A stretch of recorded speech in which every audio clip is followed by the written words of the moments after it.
Salam uşaqlar, demək bugünkü testimizin izahını verirəm. Deyir, maddəni göstərin. Xörək duzu demişdik ki, maddədir. Su maddə kimi götürülür, karbon qazı maddə kimi götürülür. Ona görə burada cavab olacaq A variantı. Masa cisimdir. Oduncaq bu da cisimdir, su burada maddədir. Toxum cisimdir, qranit parçası maddədir, masa cisimdir, stəkan cisimdir, masa cisimdir, xörək duzu maddədir, bitki yağı maddədir, stəkan cisimdir, su maddədir. Ona görə bu cavab olur A variantı. Xromatoqrafiya ilə ayırma üslub maddənin hansı xassəsinin müxtəlifliyinə əsaslanıb demişdik ki, bu adsorpsiya xassəsinə əsaslanıb. Sabit valentli elementlər birinci, ikinci, üçüncü qrupda yerləşən elementlər idi. Yəni, yalnız bir cür valentli olurdu. Bu da olur nə? A variantı. Eyni şəraitdə bərabər kütləli CO və CO2 qazlarının həcmləri üçün hansı münasibət doğrudur? Bərabər kütləli deyəndə uşaqlar, bununki 28-dir, bununki də 44-dür emerləri. Aydın məsələdir, bərabər kütlədə götürəndə bu 44 olacaq, bu da 44 olacaq, yəni çoxa görə götürək. Onda bunun mol miqdarı, yəni CO-nun mol miqdarı CO2-nin mol miqdarından çox olacaq. Ona görə də demək VCO böyük olacaq VCO2-dən. Demək, cavabımız hansı olacaq? VCO böyük olacaq VCO2-dən, cavabımız olacaq A variantı. 9,13 sayda oksigen molekulunun kütləsi neçə qramdır? 6,2 kütləsi 32 qramdırsa da, onda 9,3 kütləsi olacaq neçə? X, o da olacaq 48 qram, cavab olacaq D variantı. Sonra bizə burada belə ayrıcı qıf verib. Biz deyirdik ki, sıxlığı çox olan aşağıda olur, sıxlığı az olan yuxarıda olur. Aydın məsələdir ki, suyun sıxlığı həmişə yağın, benzinin, kerosinin sıxlığından çox. Demək, onda X sudur. Baxırıq, X burada B variantında, X var, D variantı, X var. Cavabımız ya B'dir, ya D'dir.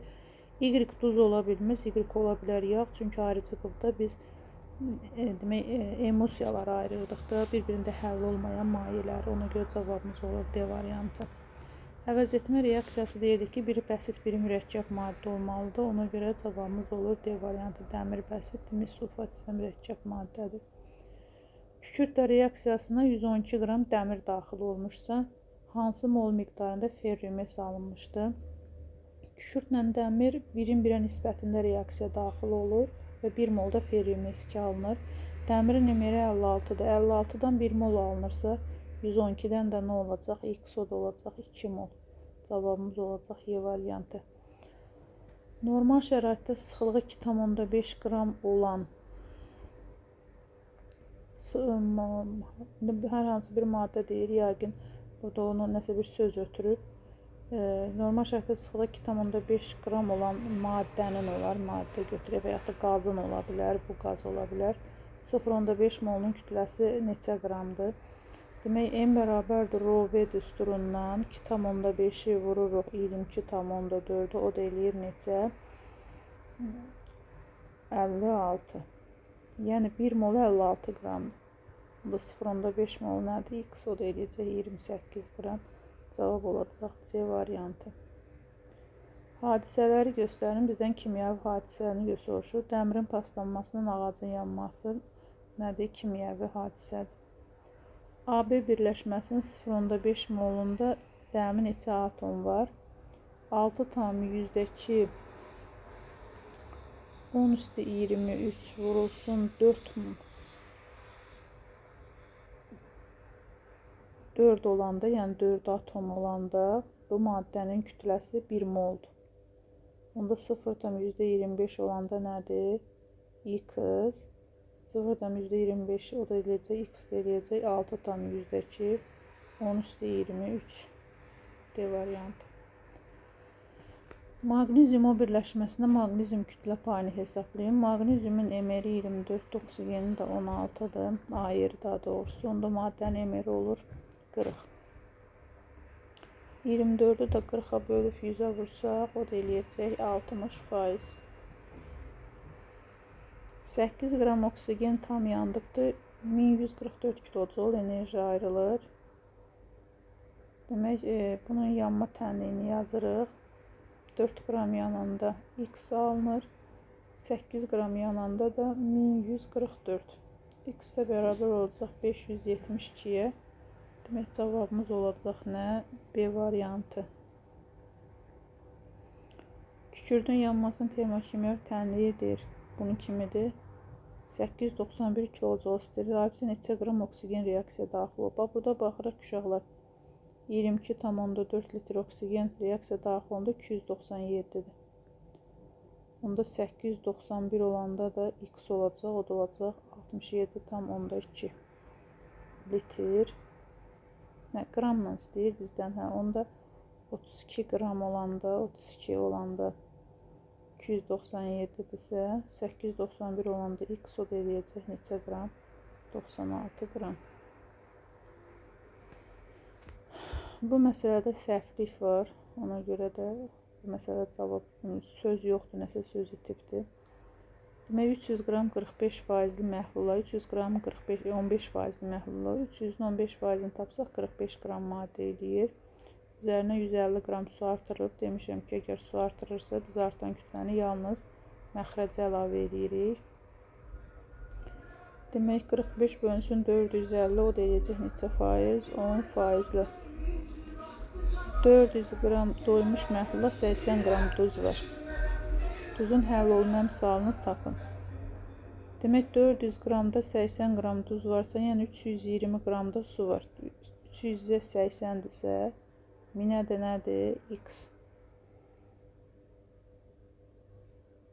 O da neçə eləyəcək? Burada 1, burada 4, o da eləyəcək 250.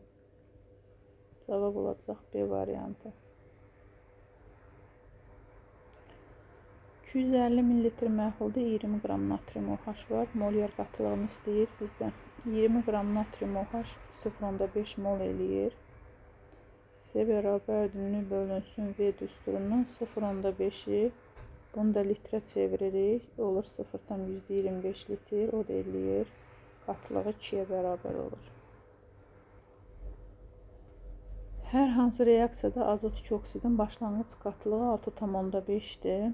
1 dəqiqədən sonra isə 0,5 olur. Demək, maddədən 6 mol sərf olunur da, nü1 çıxılsın, nü2 fərqi 6-ya bərabərdir. Və 1 dəqiqədən sonra deyirsə də onu da saniyəyə çeviririk. O da demək, maddənin sürəti 0,1-ə bərabər imiş. Temperatur əmsalı 3 olan reaksiyanın temperaturunu 60-dan 40 dərəcə azaltdıqda sürət necə dəyişər? Demək, 3 üstü 60 çıxılsın 40. O da eləyəcək. Demək, V2-nin V1 olan nisbəti bölünsün 10-dur. Burada da o da olacaq 3-ün kvadratı. Demək, 9 dəfə azalar. Çünki sürət temperaturuna düz mütənasibdir. Hansı reaksiyada temperaturun azaldılması və təzyiqin artırılması tarazlığı ilkin maddələr tərəf, yəni başlanğıc maddələr tərəf, sola tərəf demək istəyir. Demək, yönəlməsinə ilkin maddələrin əmələ gəlməsi tərəfə yönəldər. Demək, uşaqlar, əgər burada təzyiq artanda başlanğıc maddələrə yönəlsə, demək, başlanğıc maddənin molu kiçikdir. Çünki təzyiq artıbsa həcm azalmalıdır və reaksiyamızda temperaturun azalması ilə baş verirsə, demək, reaksiyamız endotermik reaksiyadır ki, o azalanda sola gedir. Çünki endotermik reaksiya azalanda sağa getməlidir da. Bu egzotermik dadlıq getdi, bu da egzotermik dadlıq getdi. Demək, cavabımız bu B, C, Y arasındadır və indi buradan baxdıq ki, hansının sol tərəfində həcm böyükdürsə, sağa nisbətən, yox, azdırsa, təzyiq artırılanda deyir, azdırsa sol tərəfdə, demək, cavabımız odur. Burada baxırıq 2 həcmdir, sağ tərəfdə, sol tərəfdə 3 həcmdir, yox, sol tərəfdə çox olmalıdır. Ona görə B getdi. Burada baxırıq 1 həcmdir, burada 3 həcmdir. Ona görə burada da getdi. Ancaq burada sağ tərəfdə 2 həcmdir, sol tərəfdə 1 həcm. Demək, həcmin azalması istiqamətinə gedəcək. Təzyiq artanda cavabımız olur Y variantı.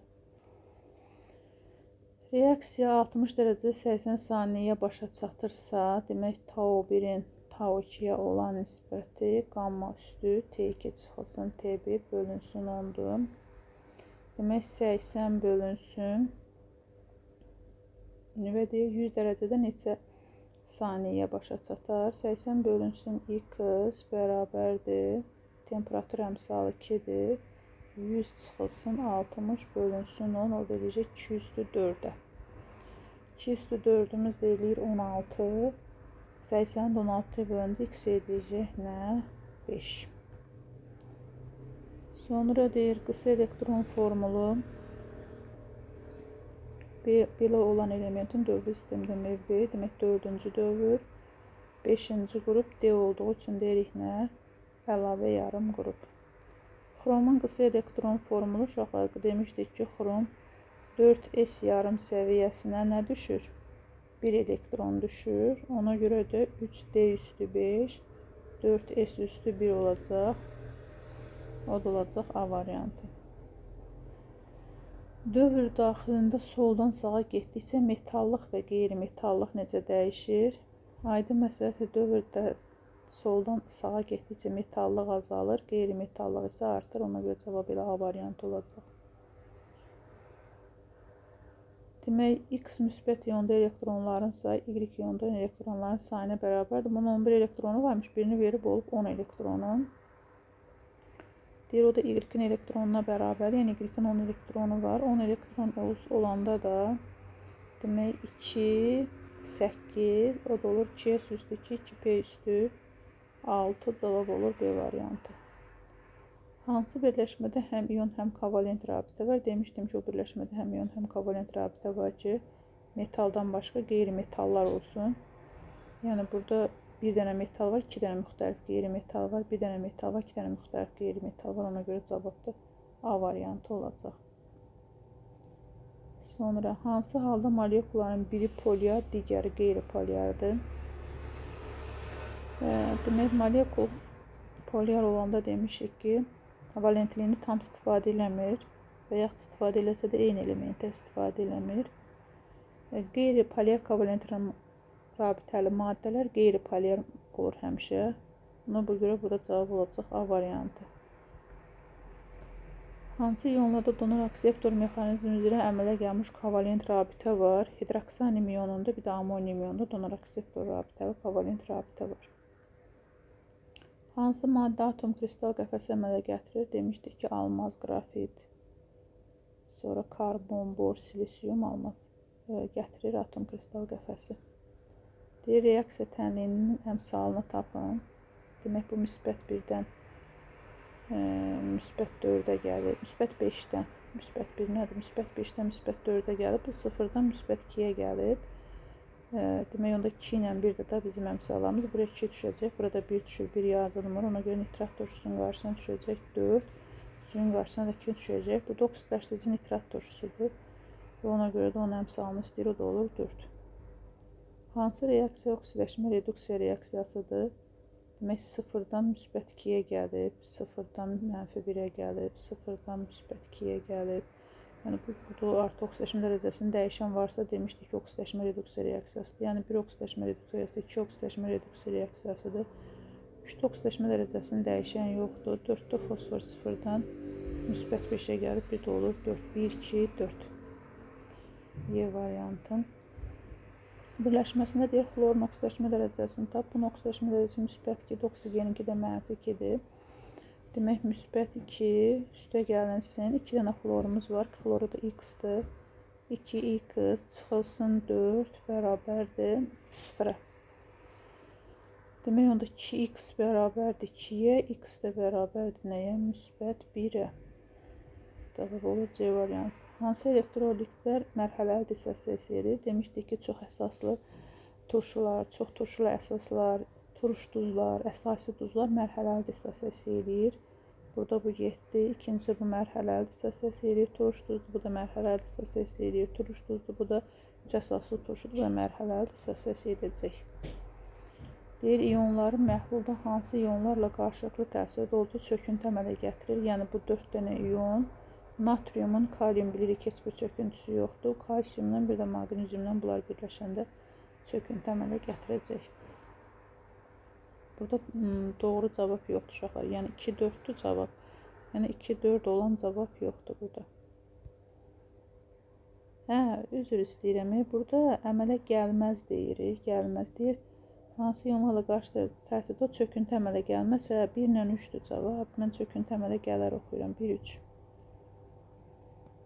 Uyğunluğu müəyyən edin deyir.